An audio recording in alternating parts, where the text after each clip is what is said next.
Baik teman-teman, selamat datang kembali. Pada kesempatan ini saya akan membahas mengenai saham perbankan ya. Jadi setiap minggu saya rutin bahas untuk saham perbankan untuk periode tanggal 29 April sampai dengan tanggal 3 Mei 2024. Jadi untuk minggu ini memang 4 hari bursa ya, tanggal 1 Mei libur ya. Jadi cuma 4 hari bursa. Saya akan langsung sharekan untuk chartnya atau grafiknya ya. Yang pertama saya bahas adalah untuk saham perbankan untuk Bank BCA ya, Bank Sentral Asia BBCA. Jadi kalau kita lihat di sini memang terakhir kalau kita perhatikan memang saham perbankan itu sempat terpukul ya karena kalau kita lihat dari antusias masyarakat sebelumnya investor ya baik dalam negeri maupun luar negeri terhadap saham Bank BRI ya naik tinggi karena labanya juga naik tinggi. Kemudian sebelumnya juga banyak berita laba sampangan Big Bang itu banyak yang mencapai rekor, mencetakkan rekor ya seperti itu ya.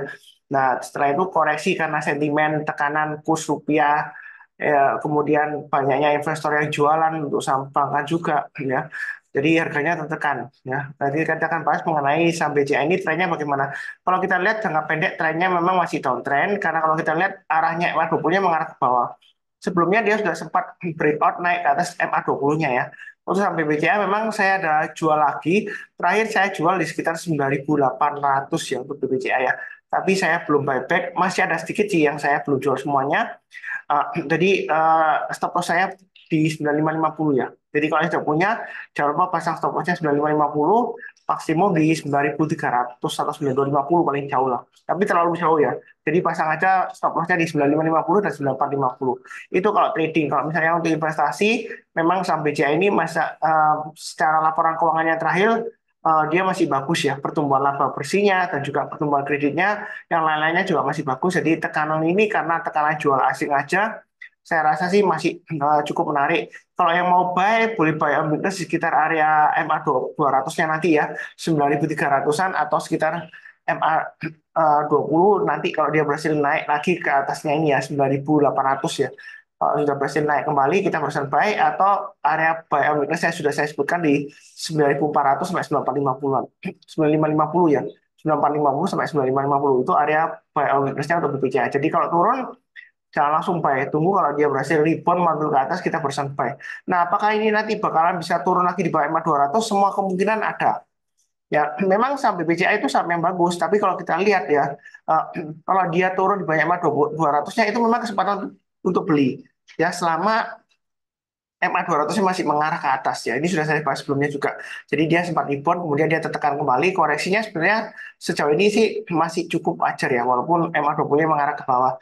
Nah, memang kalau kita perhatikan dia bisa turun di bawahnya MA 200-nya dan em, lumayan cukup lama. Sebenarnya nggak lama banget sih, cuma nggak sampai setengah tahun lah dia bisa recovery balik lagi ke atas MA 200-nya. Itu sebelumnya seperti itu. Tapi kita sih kalau bicara mengenai saham, jangan terlalu punya mindset anchoring ya. Jadi, oh tenang aja, borong aja BBCA, jangan nanti juga naik sendiri. Ya, memang sih sejauh ini memang BBCA itu adalah saham yang anti nyangkut ya saya bilang ya. Karena kalau Anda beli, itu sudah saya ngomong sejak 9.400 sebelumnya all time high-nya ya. Ya, saya sudah bilang kalau misalnya Anda nyangkut di 9.400, Anda tinggal tunggu aja maksimum 1 tahun Anda bisa jual BEP ya, break even point. Maksudnya nggak cuan, tapi mungkin rugi sedikit loss-nya untuk nutup fee-nya ya. Masih rugi, tapi Anda bisa cuan dividennya. Kalau misalnya Anda masih hold lewat dari pembagian dividennya seperti itu ya. Nah, jadi Anda masih bisa cuan dividennya paling enggak ya. Ya, 2%-an mungkin seperti itu ya. Nah, sejauh ini memang masih cukup bagus untuk BCA. Nah, dengan kenaikan suku bunga acuan BI rate dari 6% ke 6,25, sebenarnya BCA ini yang paling diuntungkan ya, sama Bank Mandiri ya, karena dana murahnya, istilahnya dana murah ya, ya itu dia BBCA kan lumayan banyak. Jadi dia dengan kenaikan suku bunga maka secara nggak langsung suku bunga kredit akan perlahan naik sehingga akan diharapkan akan meningkatkan net interest margin-nya ya seperti itu. Kalau nggak ada beban bunga yang berlebihan atau CKPN yang berlebihan seperti yang saya bahas sebelumnya di video khusus mengenai Bank BRI ya. Itu dia karena KPN-nya naik, NIM-nya turun ya, investor asing juga jualan banyak ya, akhirnya sahamnya turun banyak, banyak ya seperti itu. Sejauh ini BBCA masih cukup kuat ya seperti itu. Eh, Kurang lebih sih seperti itu cukup ya. Berikutnya untuk BMRI atau Bank Mandiri. Kalau kita lihat Bank Mandiri ini memang strong ya. Jadi sejauh ini big banks itu yang terbesar, yang strong, yang kuat ada tiga sebenarnya. Eh, yang pertama BBCA, kemudian kedua Bank Mandiri, ketiga BBNI ya, lumayan kuat ya berdasarkan laporan keuangan yang terakhir. Nah, Bank Mandiri ini kalau kita perhatikan dia sudah turun di bawahnya 6.800. Jadi kalau mau buy sebenarnya tunggu aja kalau dia sudah berhasil naik lagi ke atas 6.800. Ya mungkin mulai dari 6.900 ke atas ya kalau dia sudah berhasil naik kita barusan buy. Jadi sekarang masih resiko. Atau sekalian tunggu buy obligasi di area sekitar uh, maaf 6.400-an ya. Jadi kalau dia turun di bawahnya 6.400 jangan langsung buy, tunggu kalau dia berhasil rebound atau mantul ke atas seperti sebelumnya ini ya. Jadi yang ngikutin saya harusnya ini sebelumnya sudah buy ya, di bond mantul ke atas. Nah, kalau misalnya dia gagal ya jangan lupa pasang trailing stopnya. Ya nanti kita tunggu lagi kembali di area 6.500 sampai 6.400 kalau mau buy omnibus ya. Atau di MA 200-nya sekitar 6.200 nanti ya. Jadi untuk buy omnibus itu bukan berarti turun langsung buy, enggak. Kita tunggu kalau dia berhasil rebound atau mantul ke atas kita barusan buy. Nah di sini kalau dia naik ke atas 6.900 kita buy. Kalau dia berhasil naik lagi ke atas 7.100 atau 7.075 dari swing high yang di sini kita boleh tambah lagi atau average up ya. Jadi target price-nya masih tetap sama 7.400 dan yang di atasnya itu targetnya yang sudah saya gambarkan sebelumnya itu di 7.700 ya seperti itu ya. Itu target price-nya kalau dia berhasil naik lagi kita tambah lagi atau average up. Memang masih cenderung resiko koreksi masih ada. Jadi baiknya bertahap aja, jangan terlalu agresif tapi jangan terlalu takut-takut juga. Kalau dia berhasil naik ke atas 9.900-an ya kita boleh mulai nyicil buyback lah.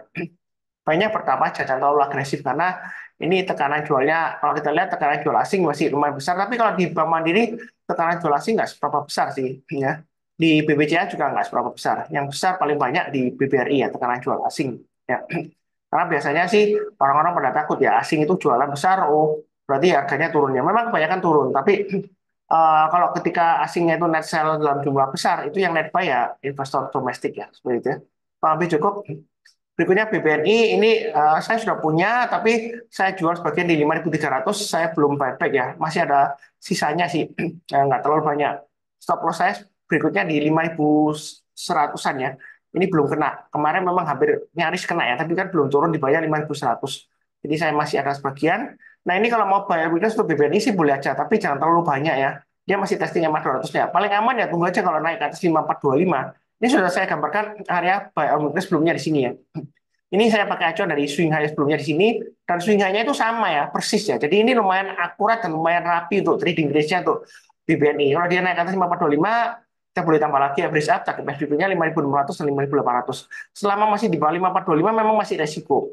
Ya, kalau dibilang murah enggaknya Pak Sunar ya, memang lumayan murah ya. Dan fundamentalnya juga lumayan bagus, tapi karena mungkin tekanan saham perbankan masih cukup berat ya, jadi jangan terlalu agresif kalau mau buy, bertahap aja.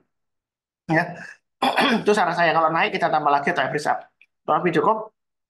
Berikutnya untuk saham BBRI, Bank BRI. Jadi saham Bank BRI ini saham yang paling boleh dikatakan saat ini ya, itu fallen big caps ya. Jadi fallen, tapi apakah sudah murah Pak Sunar? Ya, ini sudah saya buat video khusus ya. Silakan nonton videonya. Eh, videonya yang saya barusan upload itu titlenya, sebentar eh, saya sharekan dulu di sini ya. Sebelumnya saya sudah upload video namanya judulnya investor lokal borong saham ini banyak 2 triliun dalam satu hari ya. Jadi kalau kita perhatikan ini untuk pembahasan untuk BBRI ya.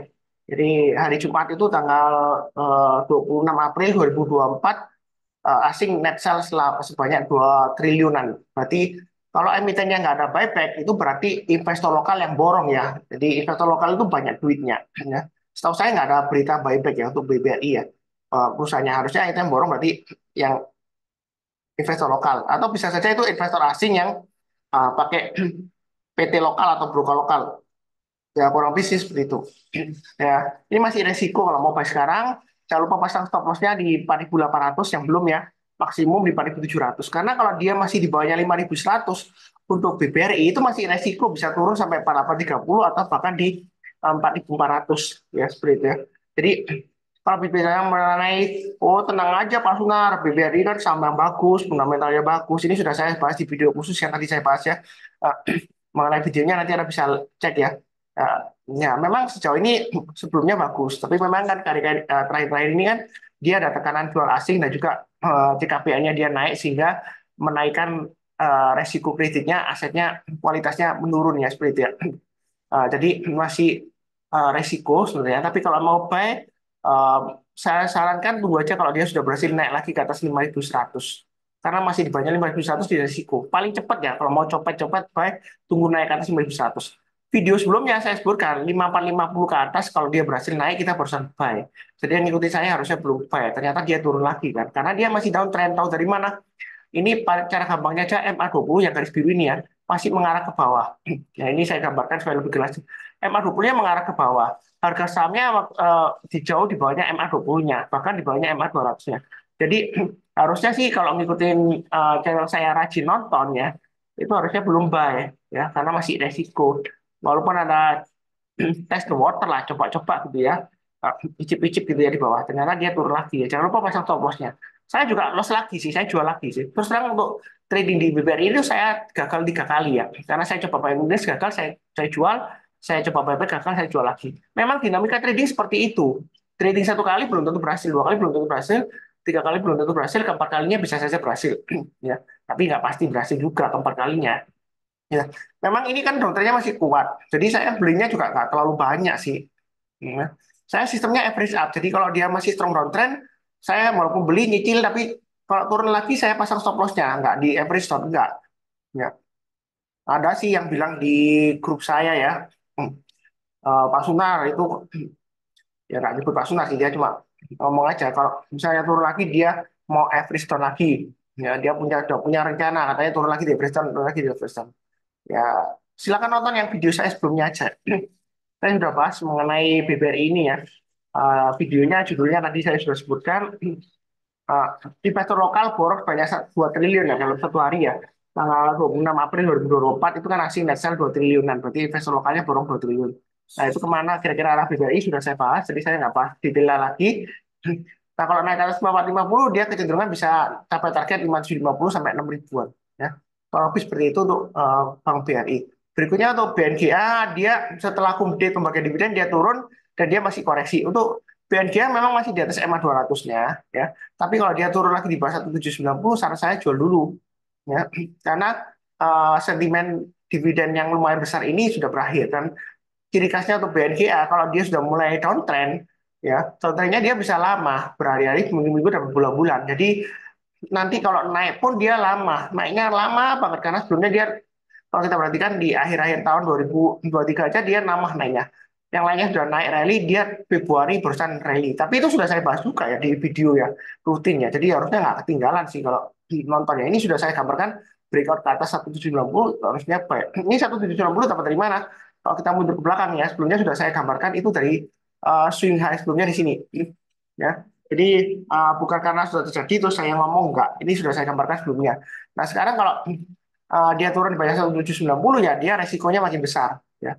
Memang makin murah tapi makin besar. Nah BNGA ini kalau sudah turun ya turunnya dia lama, berada di minggu dan beberapa bulan. Naik pun dia juga lama. Kalau nggak ada sentimen yang positif yang bagus ya dia naiknya lama. Belum tentu naik juga langsung ya. Tapi belum pasti juga, karena yang pasti di pasar saham. Bisa saja nanti dia rebound naik lagi ke atas 2.200 ya bisa saja ya. Ya, siapa yang tahu ya. Kurang lebih seperti itu cukup. Yang penting ikutin garis yang sudah saya berikan ya. Jadi kalau naik, boleh mulai buyback. Kalau takut-takut ya banyak bertahap aja. Tapi kalau turun jangan di average down. Pasang trailing stop-nya atau stop loss-nya. Kurang lebih cukup.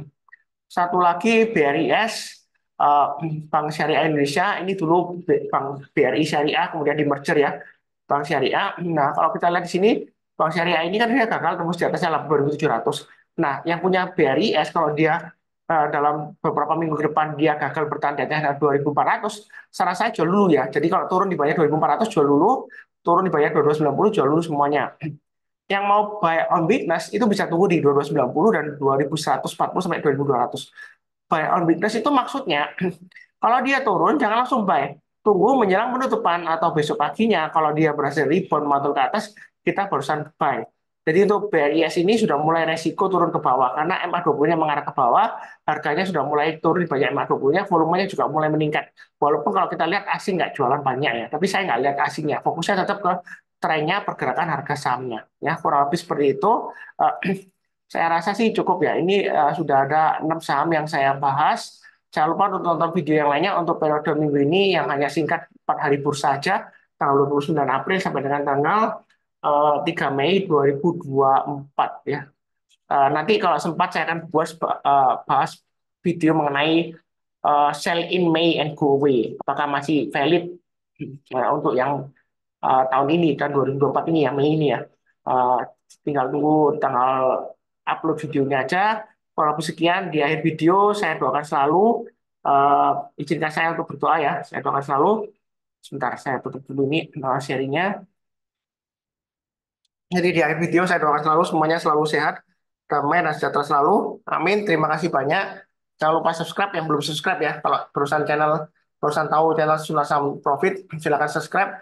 Nyalakan lonceng notifikasinya supaya kalau ada video baru Anda nggak ketinggalan ya seperti itu ya. Eh, Sekian, terima kasih, tetap semangat.